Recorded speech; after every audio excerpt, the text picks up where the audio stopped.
Pertama Pak Hilman. Assalamualaikum Ustaz. Waalaikumsalam warahmatullahi wabarakatuh. Bolehkah melaksanakan sholat witir 2 kali? La witrani fi lailatin. Tak boleh 2 kali witir dalam semalam. Tak boleh 2 kali witir Pak Hilman. Misalnya habis pengajian ini Pak Hilman mau tidur, lalu kemudian Pak Hilman sholat witir 3 rakaat. Sholli sunnatal witri salasa rakaatin lillahi ta'ala. Lalu kemudian bangun malam, habis itu tahajud. Pas habis tahajud witir lagi. Nggak bisa. La witrani, tak boleh 2 kali witir semalam. Kenapa? Witir artinya ganjil. Habis mau tidur 3, terus nanti malam bangun 3, 3 tambah 3 6, nggak witir lagi. Setelah isya 1 rakaat dan setelah tahajud 2 rakaat. Itu namanya witir cicilan. Kalau witir cicilan itu tak begitu melaksanakannya Pak Ilman.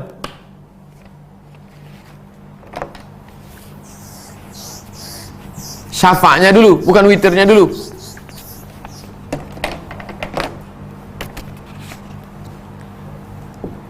Wal fajr walayalin ashr wasyaf'i wal watr.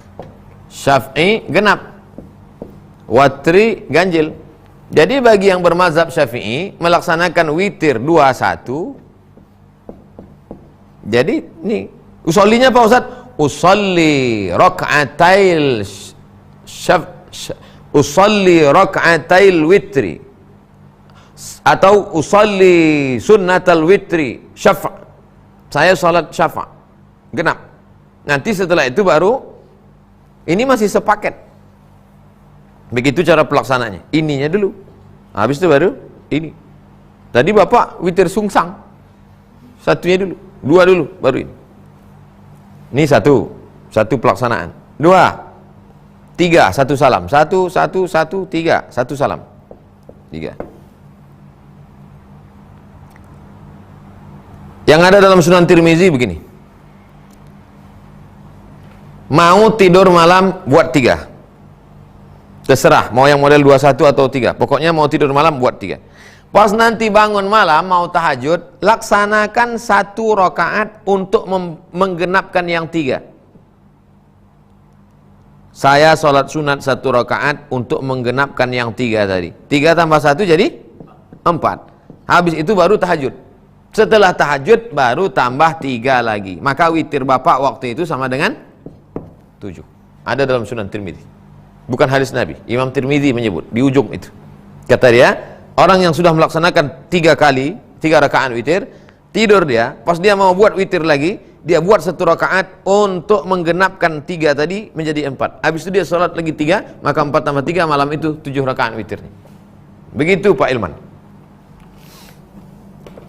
Selanjutnya Pak Ikmal. Ustadz, apa hukum tanah kubur wakaf dibina tembok simen di tepinya? Sebab kuburan di tempat kami keadaannya berbukit-bukit.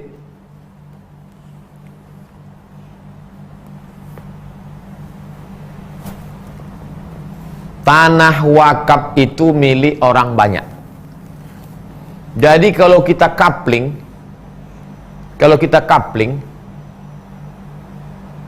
tanah wakaf itu milik orang banyak. Jadi kalau kita kapling tanah itu, maka berarti kita sudah mengambil tanah wakaf orang. Tanah wakaf itu milik orang banyak. Jadi kalau kita kapling, ini gimana nanti orang seandainya sempit lah jadi di kota, sempit kota. Lalu kemudian orang mau menggali, makanya di Bakti itu di Makla itu 1 kubur itu bisa 10 digali lagi. Habis itu sekian tahun sudah hancur, gali lagi. Kenapa? Karena itu wakaf milik bersama.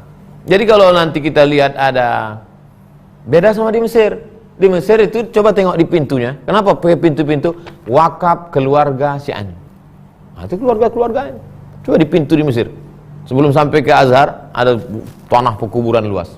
Pintu itu tulis, ini wakaf keluarga si Anu. Dibuat macam rumah-rumah. Jadi kalau keluarga si Anu masuk, keluarga si Anu itu memang wakaf keluarga punya.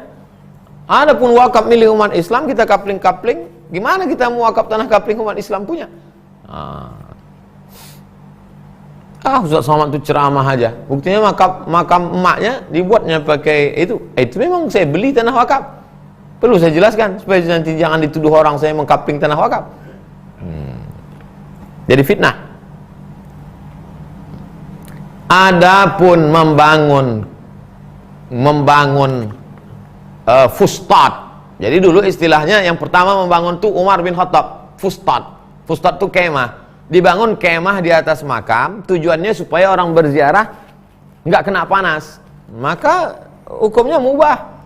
Tapi ketika dibangun beton di tanah umat Islam, maka itu izinnya ke umat Islam. Kan milik umat Islam itu tanah wakaf, bukan milik kita. Adapun kuburan dikasih batu saja, penting. Di kota-kota kuburan mesti dikasih batu keliling. Kasih batu. Sebab kalau nggak dikasih batu, diambil perumahan. Banyak tanah kuburan sudah diambil. Nah,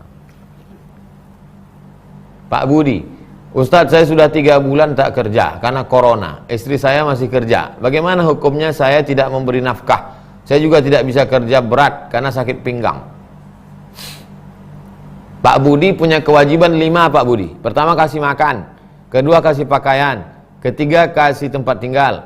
Keempat, kasih pendidikan. Kelima, kasih perhatian. Pak Budi kasih tahu sama istri, Adinda, aku tak bisa ngasih kau makan karena aku tak ada kerja, corona dan sakit pinggang. Aku tak bisa ngasih kau pakaian. Aku tak bisa juga ngasih pendidikan. Aku juga tak bisa, tapi insya Allah kau selalu kuperhatikan. Nah, Pak Budi hibur-hiburlah dia supaya dia ikhlas mengasih belanja. Kalau dia ikhlas, insya Allah dia sayang sama Pak Budi, insya Allah dia pun ikhlas. Tapi kita mesti tahu mana kewajiban kita supaya jangan sampai kita salah. Begitu Pak Budi. Pak Suprayogi, Ustadz, bagaimana mengingatkan teman kita yang menggunakan sudut pandang filsafat dari seorang kafir untuk meningkatkan keyakinan dia kepada Allah? Gimana kita bisa memakai pisau orang tumpul untuk menajamkan, memotong daging? Dia aja pakai itu tak bisa dipercaya kepada Allah. Gimana kita memakai alat yang sama untuk menajamkan tauhid kita kepada Allah Subhanahu wa ta'ala? Tak logis, tak masuk akal. Sesuatu alat pisau kritisisme yang dipakai oleh orang justru menjadi murtad, mau dipakai untuk beriman kepada Allah. Gimana? Nah, karena pertanyaannya umum, saya jawab umum. Tapi kalau pertanyaannya khusus, oleh sebab itu maka kita pakai saja ilmu akidah. Belajar wujud, tidam, baqa, mukhalafatul hawadis, qiyamuhu binafsi, wadaniyah, qudrat, iradat, ilmun, hayat, sama, basar, kalam. Belajar ilmu tauhid. Makanya pelajaran pengajian-pengajian di masjid, cukuplah itu sudah mengkaji tentang akhlak. Sudah banyak betul kajian akhlak ini, tentang sabar, tentang ridho, tentang qanaah, tentang tawakal. Sudah khatam kita udah. Sekarang mari buka kajian tauhid. Aqidatul awam, paling rendah. Al-Husunul Hamidiyah agak tinggi sikit. Al-Dasuqi ala Ummil Barahin, kaji. Yang ribet jelimet jangan. Sudahlah di kantor ribet jelimet, di jalan ribet jelimet, di rumah ribet jelimet, di masjid ribet jelimet, mati. Oleh sebab itu ngaji akidah. Cari dosen-dosen akidah, cari ustadz-ustadz yang mantap kajian akidah. Ahlus Sunnah wal Jamaah, Imam Abdul Hasan Al-Asy'ari. Terakhir, Ibu Riah Nur, Ustadz, apa hukumnya jika ketua arisan motong uang arisan yang sudah dimusyawarahkan sebelumnya karena ketua arisan bertugas menagih uang?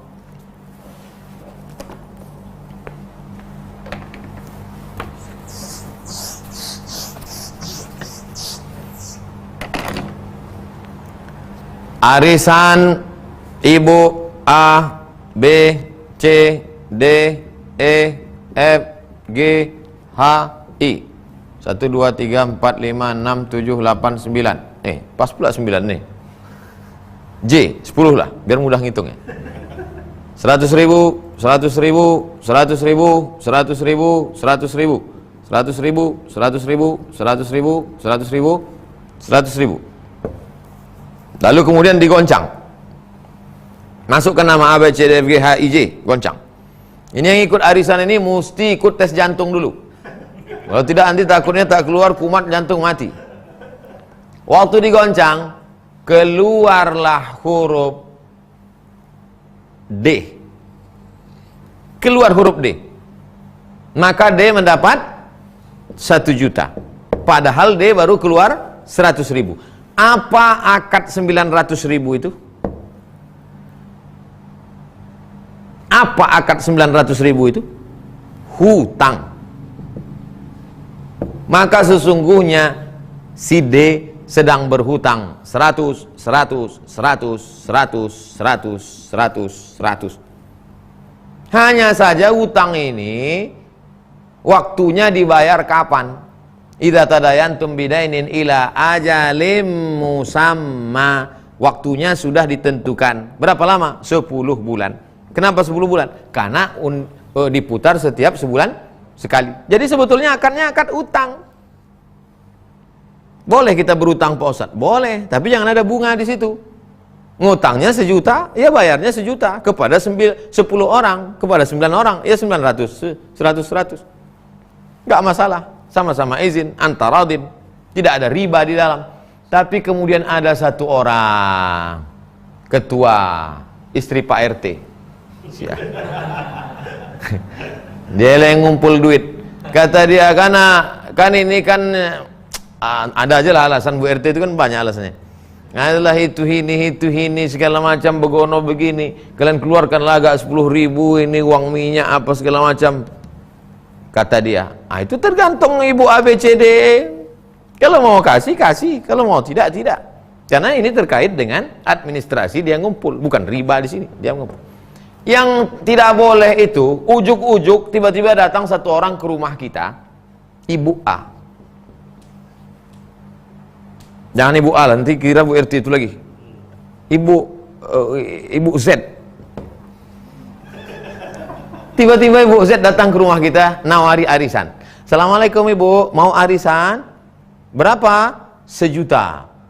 Tapi nariknya 900. Yang 100 ini untuk biaya administrasi. Pesertanya mana? Nggak usah nanya-nanya peserta, langsung narik sekarang. Itu jangan ambil.